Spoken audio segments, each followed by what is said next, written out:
शिव्या, हाँ भाई, ये इनका ही प्लान था कि मैं इनका साथ दूं। पहले तो मुझे यकीन नहीं था, लेकिन जब इन्होंने मुझे सारी बातें बताई तब मैं सच का पता लगाने के लिए इनके साथ यहाँ आ गई। भाई, इतनी गलत हरकत कैसे कर गए आप? ये बात तो मैं जानती हूँ कि आपको गुस्सा बहुत जल्दी आ जाता है और अगर कोई आपकी बात काटे तो आपको वो पसंद भी नहीं है। लेकिन भाई, इन्होंने गलत क्या कहा, आप ही बताइए। अगर आप किसी से गलत बात बोलोगे तो आपको कोई फूलों की माला थोड़ी पहनाएगा, बल्कि जूते ही तो सर पर उठाकर मारेगा ना। लेकिन आप, जब बात अपने घर पर आई तो आप पिघल गए, और जब इनकी दोस्त जैसी बहन के साथ आपने गलत किया तब आप पत्थर बन गए। आप भूल गए कि आपके घर में भी 2 बेटियां हैं, आपकी भी 2 बहनें हैं। अब अगर आपको सच में रियलाइज हो गया है तो आप इन दोनों से माफी मांगिए और सब ठीक करने की कोशिश कीजिए। नहीं तो सबूत अभी भी है इनके पास, आपका कन्फेशन वाला वीडियो, जो अगर सबने देख ली ना तो आपकी जो रही सही इज्जत है ना, वो भी खराब होने में समय नहीं लगेगा। माफी मांगिए। शिव्या गुस्से में अपने भाई से सब बोल देती है। अर्पिता उसके पास आती है और उसके आंसुओं को पहुंचकर गले से लग जाती है। श्रुति, सात्विक और प्रशांत अर्पिता का ये रूप देखकर हैरान हो जाते हैं। वहीं प्रशांत जी अर्पिता को देख मुस्कुराते हुए मन ही मन कहते हैं, इश्क की दुनिया के रंग भी कमाल हैं, कहीं चमकीले हैं तो कहीं लाल हैं। इसी इश्क की दुनिया में मैंने देखा तुम्हें जब पहली दफा, तुम श्वेत रंग पहने थी इसका, फिर जब मिली लगी गुलाबी सी, मेरी ख्वाहिशों को जगाती सी, अब जब मिली हो तो ये लाल है, इसके रंग सच में बेमिसाल हैं। प्रशांत जी खुद से कहते हुए मुस्कुराते हैं और अर्पिता के पास आकर उसके सामने खड़े हो जाते हैं। अर्पिता अपनी आंखें खोलती है तो प्रशांत जी को अपने सामने खड़ा पाती है। प्रशांत जी को अपने इतने पास देख उसकी दिल की धड़कनें बढ़ जाती हैं। वो शिव्या से अलग होती है और तुरंत ही श्रुति के पास चली जाती है और उसके आंसू पहुंच उसे गले लगा लेती है। श्रुति रोते हुए कहती है, आज मैं तुम्हें थैंक यू यूं नहीं बोलूंगी, काहे कि तुमने आज मुझे दोस्ती का सही अर्थ समझा दिया है। सच ही कहते हैं लोग, दोस्ती के नाम पर लंबी फ्रेंड लिस्ट रखने से अच्छा है कि एक दोस्त हो, लेकिन वो ऐसा हो जो तुम्हारे साथ हर कदम पर खड़ा रहे, उससे कभी मदद करने के लिए कहना ना पड़े। मैं अब कह सकती हूँ कि मेरे पास भी एक ऐसा ही दोस्त है जिसे अगर मैं एक बार याद करूंगी तो वो मेरे सामने आकर खड़ी हो जाएगी। लव यू यार, लव यू अप्पू कहते हुए श्रुति भावुक हो जाती है। अर्पिता हैरानी से कहती है, अप्पू? हमारा नाम तो अर्पिता है और हमें अपने नाम से बहुत प्यार है, फिर ये अप्पू का है? अप्पू इसलिए क्योंकि मुझे अच्छा लगा और ये नाम मैंने तुम्हें प्यार से दिया है और अब से मैं तुम्हें इसी नाम से बुलाऊंगी। ठीक है, हमें कोई एतराज नहीं है, दोस्तों के बीच में चलेगा, लेकिन दोस्तों के अलावा कोई और ना ले इस नाम को, ये ध्यान रखना, काहे कि हमने पहले से ही कहा है कि हमें हमारे नाम से बहुत प्यार है। अर्पिता कहती है और चोर नजर से प्रशांत जी को देखती है और फिर से नजरें फेर उस लीडर से कहती है, अब तुम्हारे लिए क्या हम निमंत्रण पत्रिका छपवाएं, तब जाकर सॉरी कहोगे? देखो बहुत समय हो गया है, अब शुरू हो जाओ। तब तक वहां और भी स्टूडेंट्स आ जाते हैं तो वो लीडर अपने कान पकड़कर उठक बैठक करते हुए कहता है, मैं अपनी गलती एडमिट करता हूँ। श्रुति और अर्पिता के बारे में मैंने जो भी कहा वो सब झूठ था। मैं तो बस इनसे अपनी इंसल्ट का बदला लेना चाहता था और इसीलिए मैंने श्रुति को धमका डरा दिया। सॉरी श्रुति, सॉरी अर्पिता, कहकर वो लीडर चुप हो जाता है। वहां बाकी के स्टूडेंट्स और भी होते हैं और उन्हें देखकर अर्पिता कहती है, अरे तुम लोग भी आ गए, बहुत बढ़िया। अब तुम लोग भी तो बराबर के भागीदार हो, तो सजा अकेले ये काहे भुगते? तुम लोग भी शुरू हो जाओ, नहीं तो फिर हम शुरू हो जाएंगे। अर्पिता ने अपना हाथ ऊपर करते हुए कहा और उसकी ये हरकत देख प्रशांत जी के चेहरे पर अनायास ही मुस्कान आ जाती है। बाकी के चारों भी शुरू हो जाते हैं। कुछ देर बाद जब वो थक जाते हैं उनके चेहरे पर पसीना आने लगता है और सांसें फूलने लगती हैं, लेकिन उठक बैठक बंद नहीं करते हैं। तो श्रुति उनके पास आती हुई कहती है, आपकी सजा पूरी हो चुकी है, आप लोग बस करिए और जाइए यहाँ से। और याद रखना, शेर को सवा शेर मिल ही जाता है। हर लड़की श्रुति जैसी कमजोर नहीं होती, कुछ अर्पिता जैसी भी होती हैं। और अब से तो मैं भी कमजोर नहीं हूँ, गॉट इट? हाँ, सभी ने एक स्वर में कहा। Okay, you can go now, Arpita ने कहा तो सभी वहां से रफू चक्कर हो जाते हैं। शिव्या, अर्पिता जी सॉरी, मेरे भाई ने जो किया वो गलत था, उन्हें उनकी सजा मिल गई है ना, और सबक भी। अब सॉरी की कोई जरूरत नहीं है। शिव्या, आप सच में बहुत अच्छी हैं, किसी और की गलती की सजा किसी और को नहीं देती हैं। थैंक यू, हमेशा ऐसे ही रहना। अब मैं भी जाती हूँ, भाई को मेरी जरूरत है, वो यहाँ से सीधा घर ही जाएंगे। और आज जो हुआ है उस कारण उनका ईगो हर्ट हुआ है। मुझे अच्छा लगा आपसे मिलकर, आपका झूठ भी मुझे पसंद आया कि आप और श्रुति बहनें हैं, जबकि आप दोनों तो दोस्त हैं। जो भी हो, आपका रिश्ता बड़ा प्यारा है। शुक्रिया, और हमें भी आपसे मिलकर खुशी हुई, मिलते रहेंगे, बाय, अर्पिता ने कहा और उसके बाद शिव्या वहां से चली जाती है। प्रशांत जी बस खड़े खड़े अर्पिता की बातें सुनकर हौले हौले मुस्कुरा देते हैं। वो अपना फोन निकालते हैं और अपने सोशल अकाउंट को ओपन करते हैं और उसमें अभी अभी जो चंद लाइनें उनके मन में आई हैं उन्हें अपने पेज पर शेयर कर देते हैं।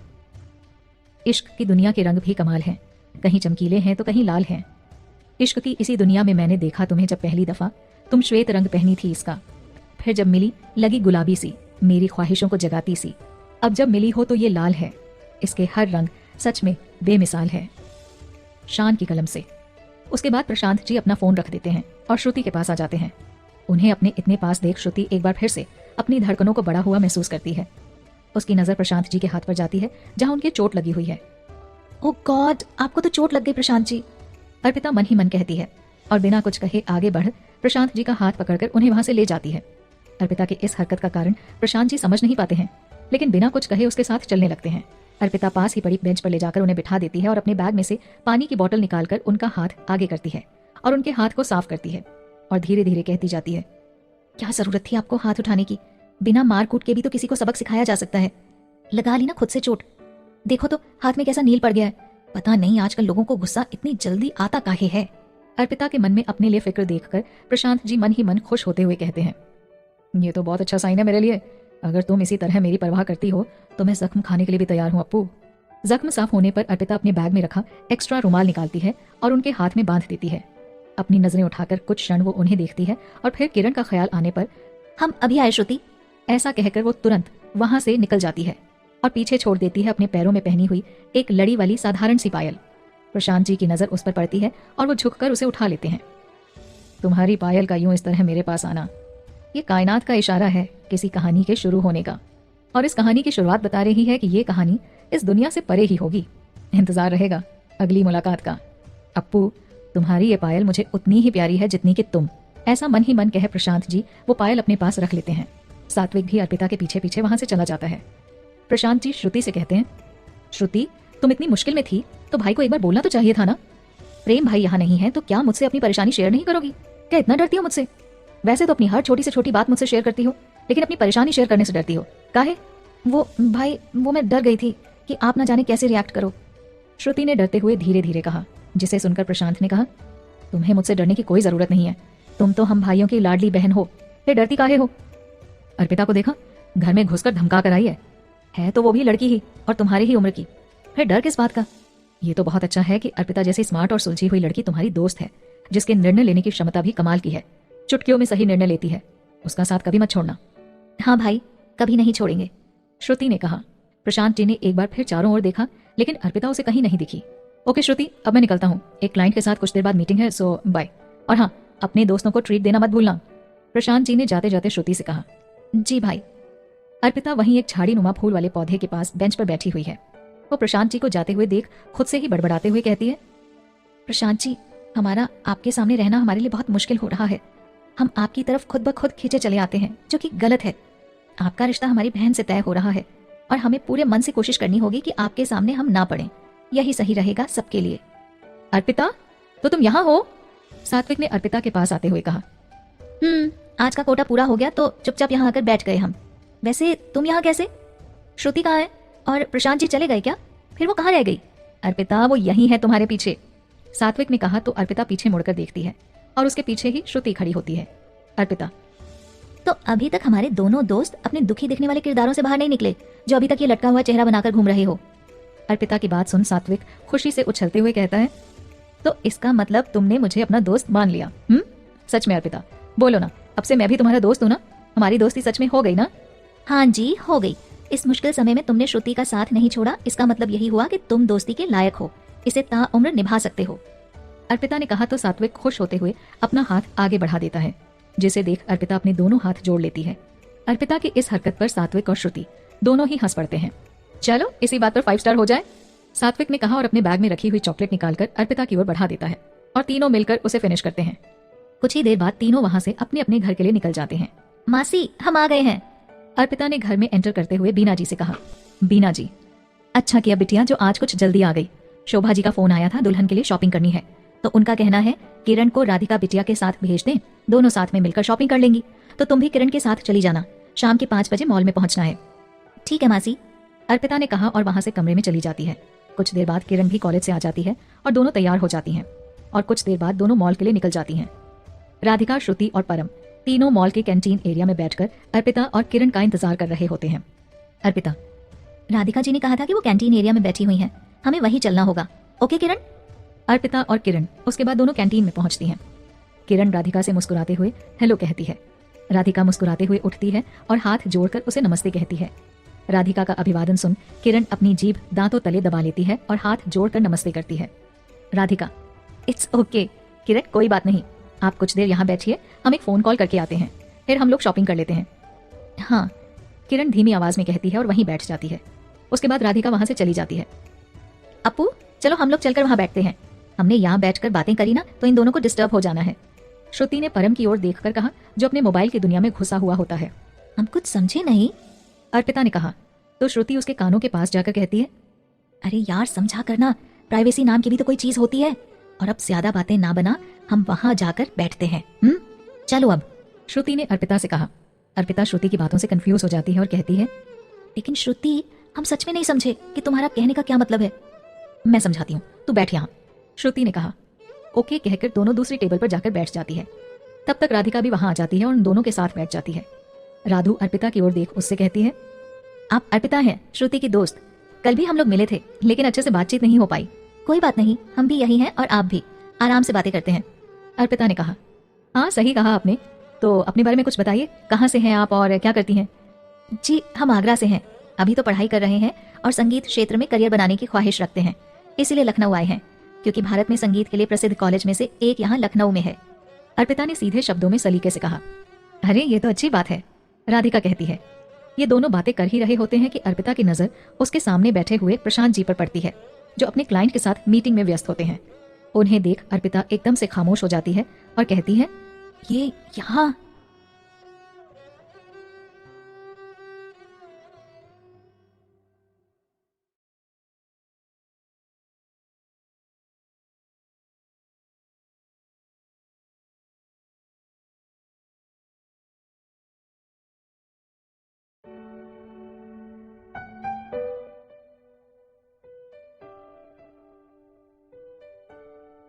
राधिका अर्पिता की आवाज सुन लेती है और पीछे मुड़कर देखती है तो प्रशांत जी को पाती है, जिसे देख वो अर्पिता से मुस्कुराते हुए कहती है, जी वो यहाँ मीटिंग के लिए आए हुए हैं, अब इनकी मीटिंग भी इन्हीं की तरह निराली ही होती है।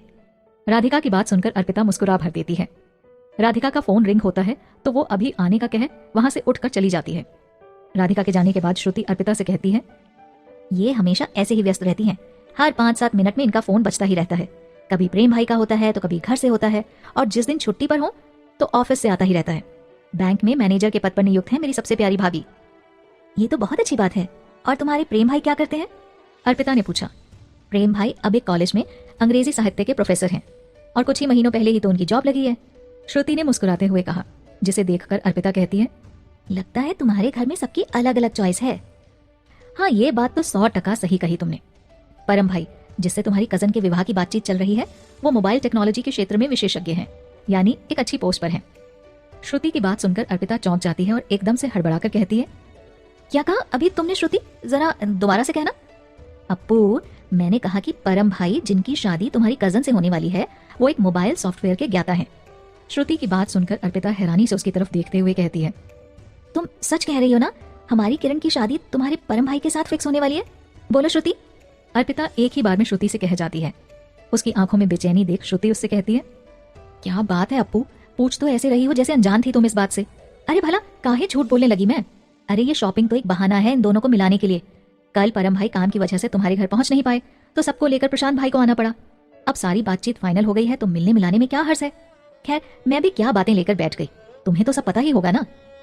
ओ गॉड, मतलब हमें प्रशांत जी और किरण के रिश्ते को लेकर गलतफहमी थी, मतलब किरण और प्रशांत जी की शादी नहीं हो रही है। थैंक गॉड, अर्पिता मन ही मन खुश होते हुए कहती है। उसके मन में तो इस समय लड्डू फूट रहे हैं और ये खबर उसके लिए किसी सरप्राइज से कम नहीं होती। वो अपनी ही खुशी में सराबोर होती है, सो श्रुति की आगे की बात पर ध्यान ही नहीं देती है। उधर किरण और परम दोनों ही टेबल पर बैठे होते हैं, इस इंतजार में कि वो शुरुआत करे, तब कुछ बात हो।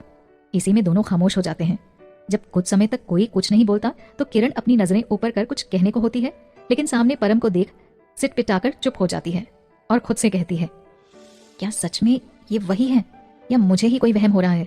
इन्हें तो मैंने मॉल में देखा भी था, वहां प्रशांत भी थे लेकिन वो पहले ही चले गए थे, और इन्हीं को लेकर मैंने कहा था कि काश मैं उस समय इनकी बाहों में गिरी होती।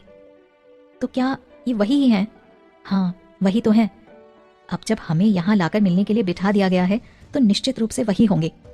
अब ये तो कुछ कहने से रहे, उस दिन भी ऐसे ही चले गए, अब मैं ही शुरू करती हूँ। अब अपनी किरण ठहरी स्ट्रेट फॉरवर्ड सीधी साधी बात कहती है, सो वो परम से कहती है, क्या यहाँ कोई साइलेंट कंपटीशन हो रहा है जो कोई कुछ नहीं कह रहा? अरे हम यहाँ मुलाकात के लिए आए हैं, थोड़ी बातचीत हो जाए इसी उम्मीद से यहाँ बैठे हैं, लेकिन लगता है कि किसी को अपने मोबाइल से ही फुर्सत नहीं है। अब पहली मुलाकात में इतनी साफ गोई से भला कौन हैरान नहीं होगा। सो हमारे परम जी के हाथ से मोबाइल गिरते गिरते बचता है और वो किरण से कहता है, क्या बात है, मुझे लगा आपको चुप रहना पसंद है, इसीलिए मैं भी चुप रहा। अच्छा, और आपको ऐसा लगा काहे? जरा हमें भी तो इसका कारण पता चले। किरण अपने दोनों पैर कुर्सी पर समेटते हुए कहती है, साथ ही साथ अपने दोनों हाथों को भी फोल्ड कर टेबल पर रख लेती है। उसे ऐसे देख परम मन ही मन कहता है, इनके हाव भाव से तो कहीं से नहीं लग रहा कि ये चुप रहने वालों में से हैं। बेटा परम, तेरी तो सॉलिड वाली लगने वाली है। परम को खोया हुआ देख किरण कहती है, अरे अब आप ऐसे ही चुप हो गए?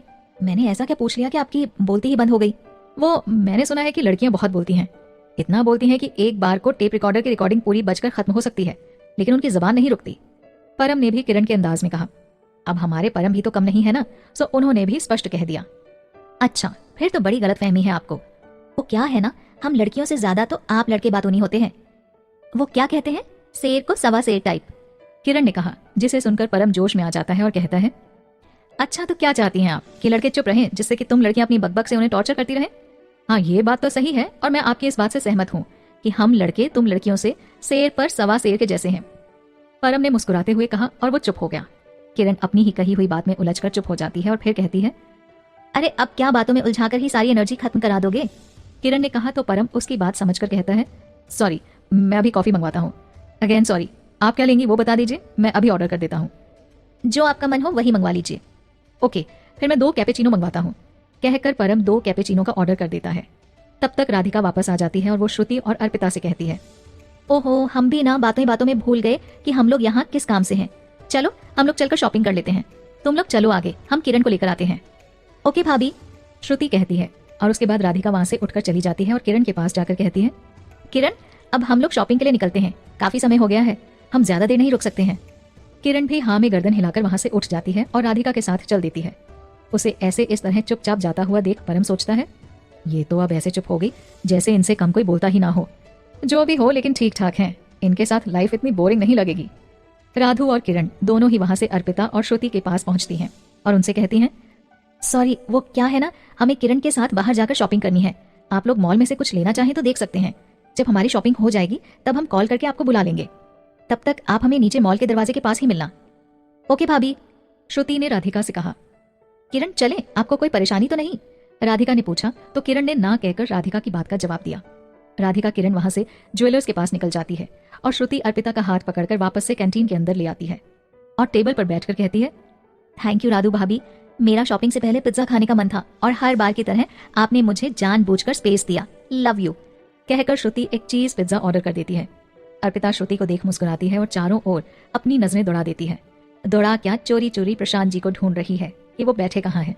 तभी उसकी नजर एक तरफ बैठे हुए प्रशांत जी पर पड़ जाती है, जिन्हें देख उसके चेहरे पर मुस्कुराहट आ जाती है। वहीं प्रशांत जी की मीटिंग खत्म हो जाती है, सो वो वहां से उस व्यक्ति के साथ बाहर निकल जाते हैं। ये देख अर्पिता कहती है, लो ये भी चले गए। चल अर्पिता, अब तुम ना अपना ध्यान एकत्रित कर लो, काहे कि वो यहाँ से जा चुके हैं। लेकिन बात खत्म होने से पहले ही प्रशांत जी उसके सामने बैठे होते हैं, जिन्हें देख वो बुदबुदाती है, लो हो गया हमारा सत्यानाश, अब तो हमें हर जगह वही दिखने लगे हैं। अभी तो वो बाहर गए थे और अब यहाँ हमारे सामने बैठे हैं। हमें खुद की भावनाओं पर नियंत्रण रखना होगा, ना जाने क्या समझे हमारे बारे में। हे प्रशांत भाई, आप यहाँ, आपकी मीटिंग खत्म हो गई? श्रुति ने मुस्कुराते हुए पूछा। हाँ जी, खत्म हो गई, कहकर प्रशांत ने अपना हाथ टेबल पर रखा। उसके हाथ में अभी तक रुमाल बंधा हुआ था। ये देख अर्पिता ने पूछा, आपने अभी तक कोई मेडिसिन नहीं लगाई? वैसे ही बांधे हुए हो? ना ना, अब ठीक है, कल तक ठीक हो जाएगा, इंजेक्शन ले लिया है, प्रशांत ने कहा और फिर से वो खामोश हो गया। तब तक श्रुति का ऑर्डर आ जाता है। वहीं प्रशांत जी मेन्यू कार्ड देखकर एक अदरक वाली चाय और एक कैपेचिनो ऑर्डर करते हैं, जिसे देख अर्पिता मन ही मन सोचती है, तो ये चाय के तलबगार मालूम पड़ते हैं। उन तीनों में से बस श्रुति ही उन दोनों के बीच की खामोशी को तोड़ती है। बस बीच बीच में अर्पिता और प्रशांत जी एक दूसरे को देखते हैं और नजर मिलने पर नजर चुराकर इधर उधर ताकने लगते हैं। बड़ा ही अनोखा रिश्ता होता है दो दिलों का, जो शुरू आंखों से होता है और खत्म आंखों के जरिए दिल में उतरने से होता है। वही हमारे अर्पिता और प्रशांत जी के साथ हो रहा है। दोनों के बीच शब्दों से ज्यादा खामोशियां उनका साथ दे रही हैं।